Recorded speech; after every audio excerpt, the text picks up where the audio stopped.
नमस्कार। राजस्थान की तमाम फटाफट खबरों में आपका स्वागत है। राजस्थान की खबरों के लिए आपसे निवेदन कि यदि आपने हमारे चैनल को सब्सक्राइब नहीं किया तो कृपया करके आपके अपने चैनल को सब्सक्राइब कर लें।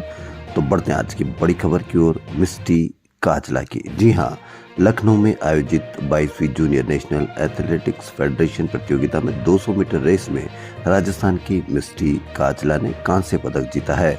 इसके साथ ही उन्होंने दुबई में आयोजित होने वाली एशियाई चैंपियनशिप के लिए भी क्वालिफाई किया। मिस्टी काजला, जो कि निरंतर पिछले 4 साल से चित्रकूट स्टेडियम में अभ्यास कर रही है। मिस्टी काजला राजस्थान में 200 और 400 मीटर रेस के पिछले 2 साल से लगातार चैंपियन रही है। वहीं हाथरस में आयोजित 52वीं सीनियर महिला राष्ट्रीय हैंडबॉल प्रतियोगिता में राजस्थान को खिताबी मुकाबले में इंडियन रेलवे के खिलाफ हार का सामना करना पड़ा और जीता रजत पदक। वहीं राजस्थान की राजधानी जयपुर में आए दिन होते एक्सीडेंट से होती मौतों को हम किस नज़र से देखते हैं, किस आदर से देखते हैं या किस सम्मान के साथ हम उस पर संज्ञान लेते हैं, या आम आदमी उस पर ध्यान देता है। प्रतिदिन किसी न किसी को हम बस की टक्कर से, कार की टक्कर से या मोटरसाइकिल स्कूटर की टक्कर से हम किसी न किसी प्रतिदिन हमारे जयपुर वासी को मौत के घाट उतार देते हैं। हमारे यहाँ के चालक आज और मुंडीपुरा इलाके में सीकर रोड पर खेतान चौराहे के पास बुधवार दोपहर में रोड किनारे खड़े एक बुजुर्ग को प्राइवेट बस ने टक्कर मार दी। हादसे के बाद चालक बस लेकर मौके से फरार हो गया और बुजुर्ग को बस ने टक्कर मारी। इलाज के दौरान उसकी मौत हो गई। हम कब तक सुधरेंगे, हम क्यों सुधरेंगे, यह कैसे हम हमारे जयपुर वासियों को भी मौत के घाट उतार देते हैं, कैसे अपराधियों में भय मुक्त हो गए हैं, या किस तरह से गाड़ी चलाने वाले बिल्कुल भय मुक्त हो गए कि उनको किसी बात का कोई डर नहीं। कौन जिम्मेदार, आप अवश्य बताएं। जिसके घर में, जिसके आसपास, जिसके कहीं न कहीं कोई जानकार की मौत हुई है, कम से कम वो तो कमेंट करके बताएं कि किस तरह से इनका इलाज हो। पेटीएम फास्टैग 15 मार्च से बंद हो जाएगा। यूपीआई या आईएमपीएस के जरिए पेटीएम पेमेंट्स बैंक अकाउंट्स में पैसे ट्रांसफर नहीं होंगे। ऐसे में एनएचएआई ने पेटीएम फास्टैग यूजर्स को सुझाव दिया है कि वह हाईवे टोल प्लाजा पर दोगुने चार्ज या जुर्माने से बचने के लिए फास्टैग को अन्य बैंक में ट्रांसफर कर ले। अधिशासी अधिकारी भर्ती में पूर्व राज्य मंत्री गोपाल केसावत के साथ कई अधिकारी एसीबी के रडार पर है। मंगलवार को आरपीएससी सदस्य संगीता आर्य से दफ्तर में ही एसीबी के अधिकारियों ने करीब 2 घंटे पूछताछ की। लाइसेंस बनाने वाले और वाहन खरीदने वाले लोगों को अब 1 अप्रैल से स्मार्ट आरसी और लाइसेंस के लिए 200 रुपए नहीं देने होंगे। इनकी जगह अब लोगों को ईडीएल, ई-आरसी मिलेगी। आवेदक चाहे तो ई मित्र प्लस मशीन से प्लास्टिक कार्ड भी प्रिंट भी ले सकेंगे। इसके लिए आरटीओ और डीटीओ ऑफिस में ई मित्र कियोस्क लगाए जाएंगे। ट्रायल के लिए परिवहन मुख्यालय में ई मित्र कियोस्क लगा दिया गया है।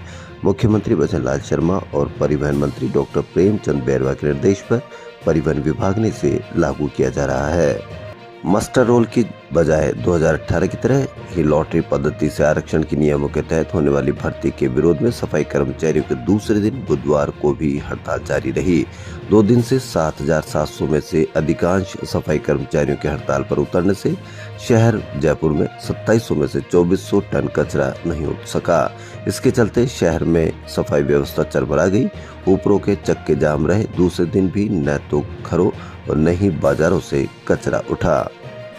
कांग्रेस ने बड़ी घोषणा करते हुए लोकसभा चुनाव के लिए बड़ी घोषणा की। कांग्रेस ने बुधवार को महिलाओं के लिए नारी न्याय गारंटी का ऐलान किया। इसमें महालक्ष्मी योजना के तहत गरीब महिलाओं के खाते में हर साल 1 लाख रुपए जमा करने और सरकारी नौकरी में 50% आरक्षण देने की गारंटी दी गई है। भारत जोड़ो न्याय यात्रा के अंतिम चरण में महाराष्ट्र पहुंचे राहुल गांधी ने एक घोषणा की। इससे पहले कांग्रेस अध्यक्ष खड़गे ने कहा कि कांग्रेस की गारंटी पत्थर की लकीर है, यह जुमला नहीं है। धुली जिले में महिला रैली को संबोधित करते राहुल ने कहा कि देश की सभी पंचायतों में एक अधिकार मैत्री की नियुक्ति होगी, जो महिलाओं को जागरूक कर उन्हें उनके कानूनी अधिकार दिलाने में मदद करेंगे। बस्सी में कैमल रेस्क्यू सेंटर ने बुधवार को 13वीं वर्षगांठ मनाई। हेल्प इन सफरिंग ने 2011 में से शुरू किया था। इसमें ऊंटों को पशु चिकित्सा देखभाल अभ्यारण्य देने के साथ उनके स्वास्थ्य और मालिकों के कल्याण को सुनिश्चित किया जाता है। संयुक्त राष्ट्र ने 2024 में इंटरनेशनल ईयर ऑफ द कैमिलेट्स के रूप में इसे घोषित किया है। कैमल वेलफेयर प्रोग्राम के माध्यम से प्रतिवर्ष 5000 से अधिक ऊंटों का इलाज किया जा रहा है।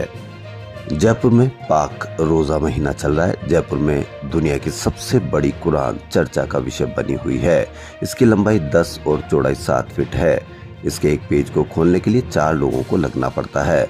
64 पेज की इस कुरान में 32 वर्ग हैं। इसे बनाने में एक परिवार के 12 लोगों को 2 साल लगे। इसके हर वर्ग का डिजाइन अलग अलग है। कुरान मजीद को हैंडमेड पेपर से बनाया गया है।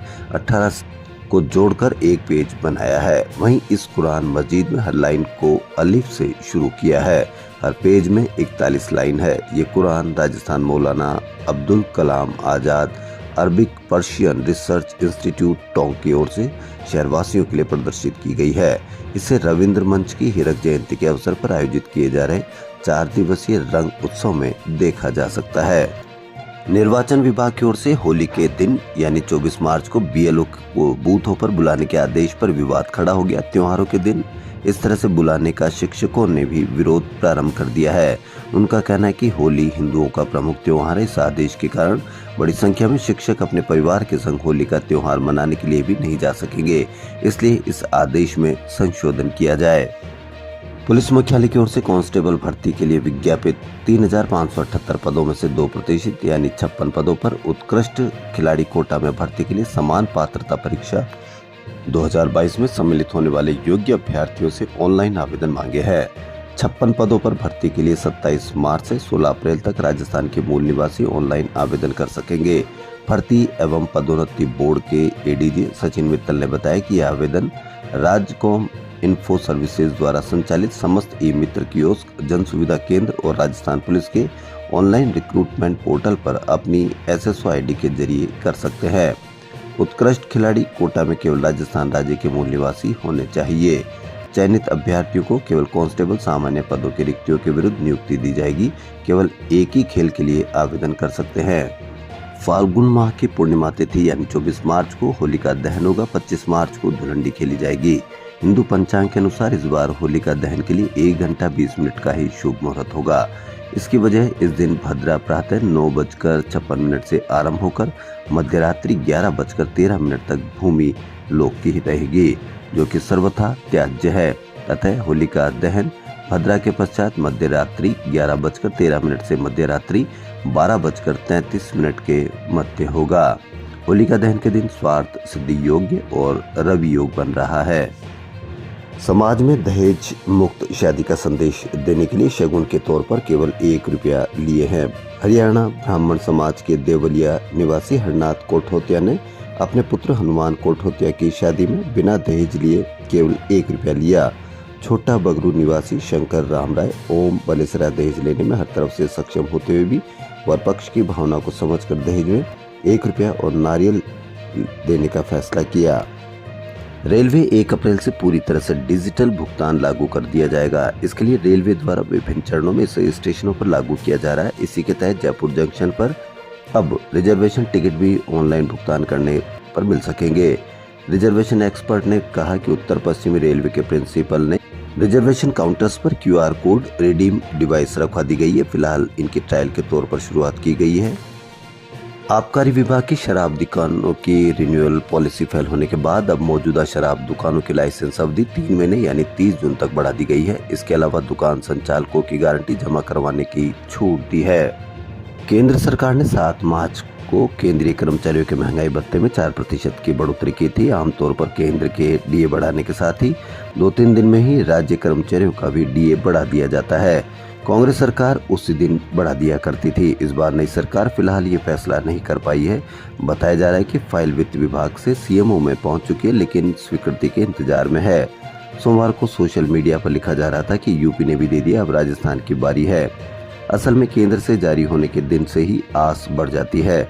महासंघ एकीकृत के प्रदेश अध्यक्ष गजेंद्र सिंह राठौड़ का कहना है कि पूर्व की गहलोत सरकार ने आमतौर पर उसी दिन आदेश करती रही है। अब 7 दिन हो गए, फिर भी केंद्र ने डीए बढ़ा दिया, लेकिन प्रदेश में फिलहाल फैसला नहीं। अब देखना यह है कि कब तक डीए बढ़ाते हैं राजस्थान की सरकार। राजस्थान की खबरों में फिलहाल इतना ही। यदि आपको राजस्थान की खबरें पसंद आ रही तो लाइक, सब्सक्राइब और शेयर अवश्य करें। धन्यवाद।